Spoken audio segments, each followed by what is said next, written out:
Hai teman-teman, salam kenal. Nama gue Mutia Zahra Feryani. Di video-video gue bakal banyak ngebahas tentang berbagai karya sebagai bentuk apresiasi gue dalam menikmati buku, film, musik, serial, dan masih banyak lagi. So enjoy!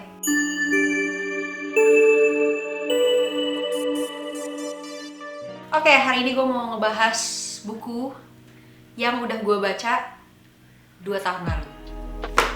Judulnya adalah Kim Ji-young, lahir tahun 1982. Ya, ini buku penulisnya atau berasal dari Korea Selatan dan sudah ditranslate ke bahasa Indonesia. Teman-teman bisa dapetin buku ini di toko-toko buku online atau offline.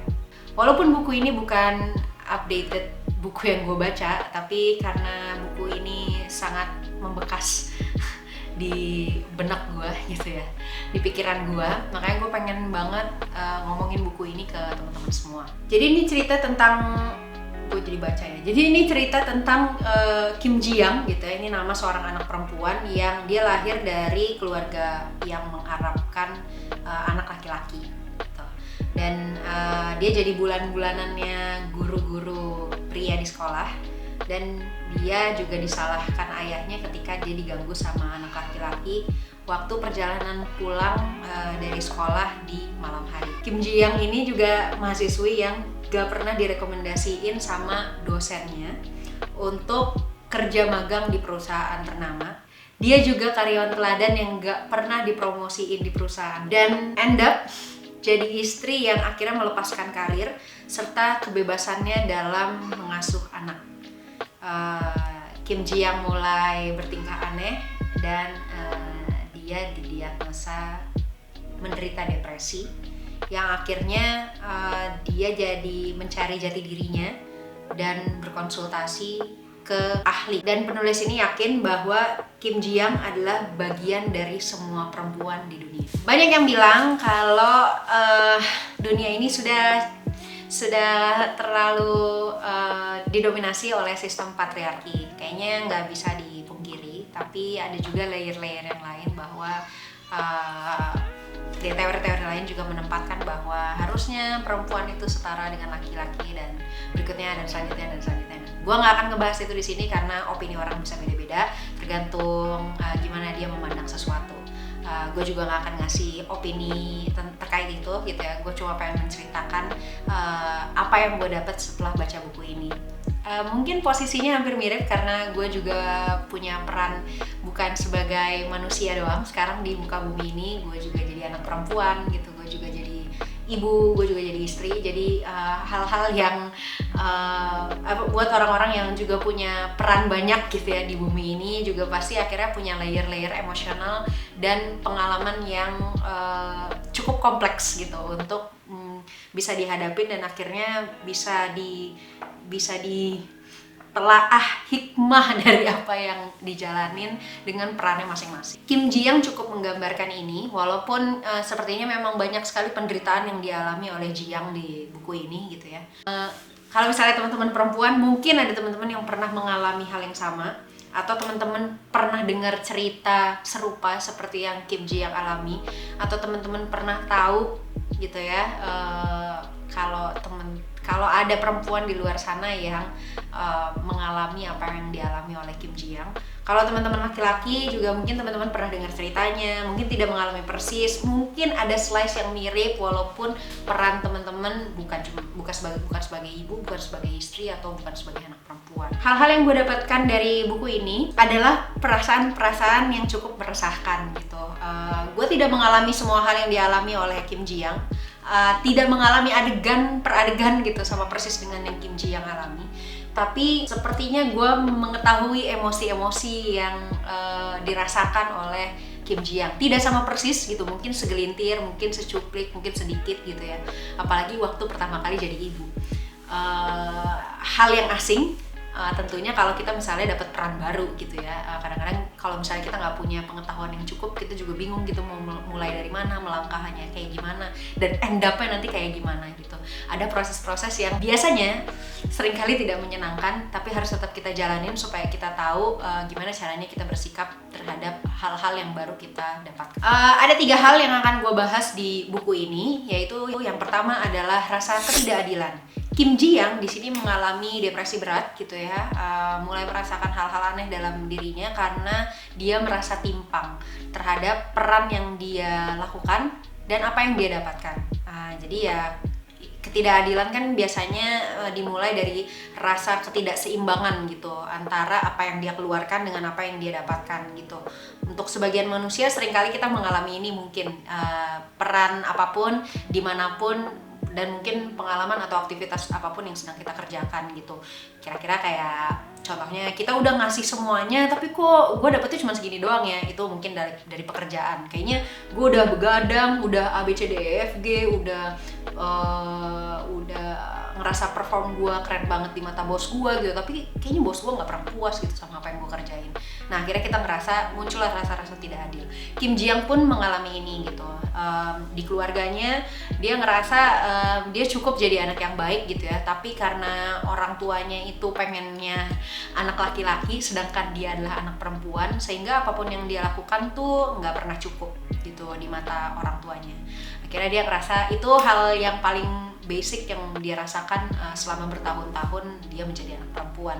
Jadi ada perbedaan antara dia sebagai manusia gitu ya, dan ketika dia sebagai anak perempuan dia nggak bisa mendapatkan atau memenuhi hak-hak dia sebagai anak perempuan, dan secara general dia nggak bisa terpenuhi haknya sebagai manusia untuk ngerasa aman, untuk ngerasa dilindungin, untuk ngerasa dihargain. Itu nggak dia dapetin dari keluarganya. Terus Kim Ji Young juga ngerasa tidak adil waktu dia nggak dapet kesempatan magang, walaupun dia cukup jadi anak yang berprestasi. Di sini disebutin kalau Kim Ji Young adalah mahasiswi sastra gitu ya. Dia nggak dapet kesempatan magang di perusahaan yang bagus karena dosennya ngerasa ya dia perempuan, jadi harusnya laki-laki duluan lah yang dapat privilege untuk dapat posisi-posisi baik gitu ya, dan berkesempatan magang untuk di perusahaan-perusahaan besar dan ternama gitu.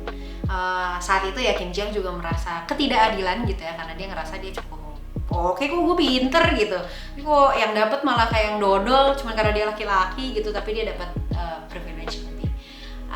Gue nggak tahu alasan pasti dari dosennya, tapi alasan itulah yang membuat Kim Ji Young merasa ada ketidakadilan saat dia menjalankan perannya sebagai seorang mahasiswi. Waktu dia jadi karyawan di sebuah perusahaan, dia dapat gelar sebagai karyawan teladan. Tapi udah bertahun-tahun dia tetap nggak dapat promosi. Walaupun dia cemerlang, performnya bagus di perusahaan, tapi Kim Ji Young nggak pernah dapat jabatan yang lebih tinggi.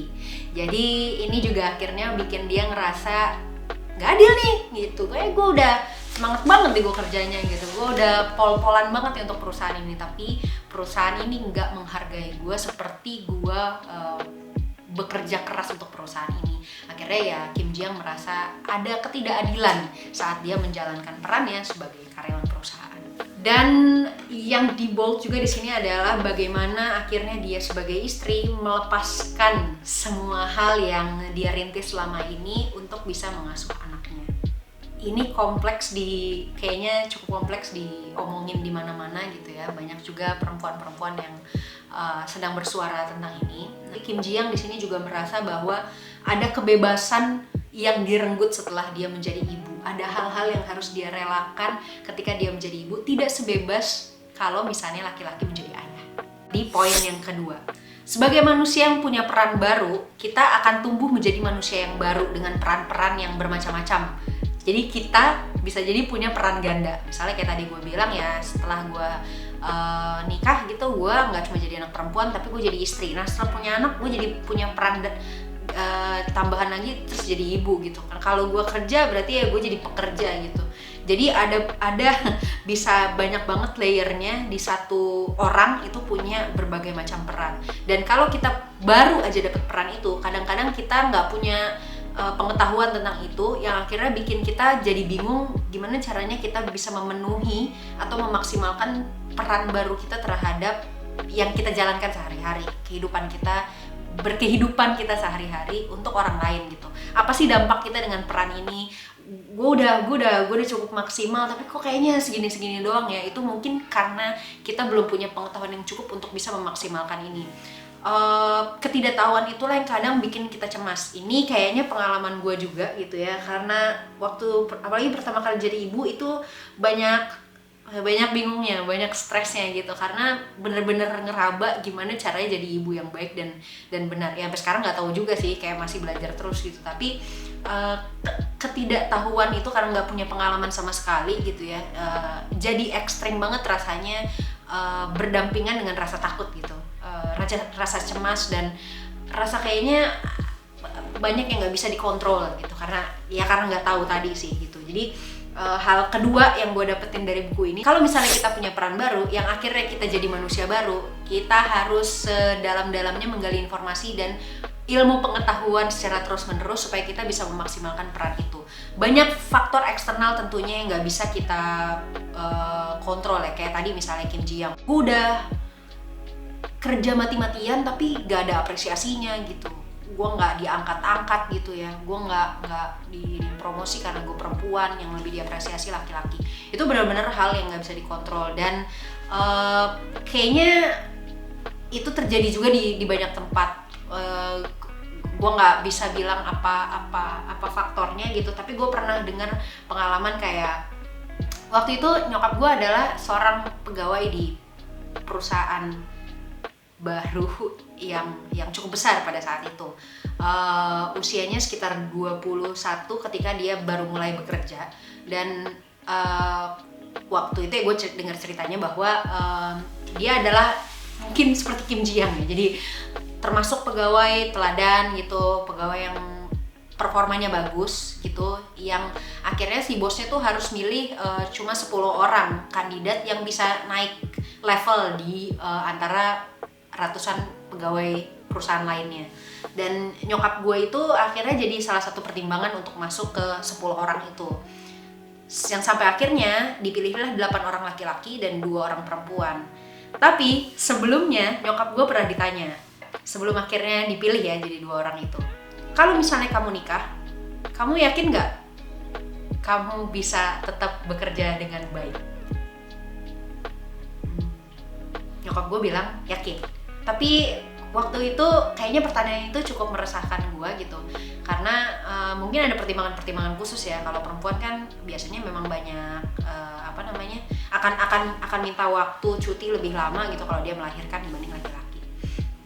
Padahal laki-laki itu sama pentingnya kalau misalnya istrinya melahirkan ya, untuk hadir di rumahnya ngejagain anaknya. Tapi iya, dengan sistem yang sekarang gitu ya, pasti ada pertimbangan-pertimbangan khusus kenapa akhirnya perempuan harus lebih banyak di rumah untuk ngejagain anaknya. Tapi gue agak terusik sih dengan pertanyaan bosnya itu gitu lah, kenapa pertanyaan itu hanya dikhususkan untuk perempuan gitu, dan nyokap gue waktu itu sih jawabnya enggak ya. Walaupun pada akhirnya ketika dia sudah diangkat, nyokap gue nikah. Dan ketika nikah, nyokap gue itu ngajuin surat untuk bisa sama satu kota dinasnya dengan bokap gue. Ya karena pengantin baru nggak mungkin tiba-tiba pisah kota jauh gitu kan. Padahal nyokap gue baru ditempatin di tempat baru. Yang akhirnya bosnya marah besar ke nyokap gue. Walaupun akhirnya selang beberapa waktu kemudian nyokap gue bisa membuktikan bahwa performanya tetap bagus di kota yang bukan seharusnya di kota dia, tapi karena bokap gue di sana, dia minta di sana, dan dia tetap performanya tetap bagus, dan dia tetap diangkat jadi kepala divisi di kota itu. Yang mungkin bikin gue agak terganggu, mungkin ya bosnya cepet marah aja sih ke nyokap gue gitu. Padahal harusnya bosnya juga appreciate bahwa manusia tuh dengan peran-perannya punya pilihan-pilihan tertentu gitu, untuk bisa tahu di mana dia bisa memaksimalkan perannya dan tetap tidak meninggalkan kewajiban-kewajibannya. Hal ketiga yang gue dapet dari buku ini adalah hidup tuh berdampingan, semuanya terhubung. Peran satu dengan peran lainnya tuh terhubung. Jadi mau jadi anak, jadi orang tua, anak laki-laki, anak perempuan, mau orang tua gitu, jadi ayah, ibu, kakek, nenek, adik, kakak gitu ya, teman gitu. Semua orang tuh punya peran penting terhadap individu lainnya ketika kita berhubungan. Karena ya itu tadi, kita semua terhubung, dan kita bisa memaksimalkan peran itu kalau misalnya kita bisa terus berlaku positif terhadap orang-orang yang ada di sekeliling kita gitu, orang-orang yang terhubung dengan kita, sehingga peran kita bisa jadi maksimal dan kita bisa memaksimalkan peran orang lain juga. Yang di sini cukup terlihat sebenarnya adalah posisi atau peran suaminya Kim Ji Young yang kalau teman-teman nonton filmnya diperankan sama Gong Yoo. Mana Gong Yoo lagi yang meranin. Kayak wow, sempurna ya. Di sini tuh si Gong Yoo, walaupun ada beberapa part yang gue kurang sepakat dengan Gong Yoo ya, tapi dia mencoba jadi suami yang support terhadap Kim Ji Young sebagai istri gitu. Dia mau mandiin anaknya, dia mau jagain anaknya gitu ya. Dia mau membantu istrinya dalam melakukan pekerjaan-pekerjaan rumah tangga. Menurut gue itu cukup impress ya, apalagi untuk beberapa laki-laki yang nggak mau dapat pekerjaan domestik selain pekerjaan di kantornya gitu. Cukup appreciate sih gue dengan peran yang diambil sama suaminya Kim Ji Young di sini. Nah itu menurut gue salah satu hal yang baik yang bisa dipetik dari buku ini. Kalau kita hidup berdampingan, apapun peran kita, ketika kita bisa memaksimalkan peran kita dengan baik dan kita bisa berhubungan dengan baik dengan peran-peran yang lain gitu ya, kita malah bisa ikut memaksimalkan peran orang lain. Jadi kalau misalnya si suaminya Kim Ji Young di sini bisa mendorong istrinya untuk menjadi istri yang baik gitu ya. Nah si istrinya mau nggak mau pasti akan punya kekuatan atau energi yang lebih gitu ya untuk jadi istri yang baik juga. Ya jadi hidup berdampingan, berkorelasi dengan baik, memaksimalkan peran itu juga akan berdampak dengan peran-peran orang lain. Karena kita semua satu sama lain sebenarnya terhubung. Gitu dulu ngomongin buku gua hari ini. Kalau teman-teman mau baca bukunya silahkan. Judul bukunya adalah Kim Ji Young, lahir tahun 1982.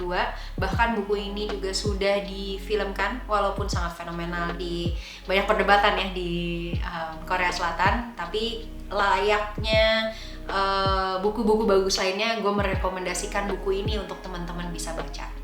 Kalau misalnya video ini bermanfaat, silahkan share ke teman-teman lainnya. Juga kalau misalnya teman-teman punya rekomendasi buku yang bisa gue baca dan kita omongin bareng-bareng, bisa tulis judul buku dan penulis bukunya di kolom komentar. Sekali lagi, terima kasih. Sampai ketemu di ngomongin karya berikutnya di video-video selanjutnya. Dadah!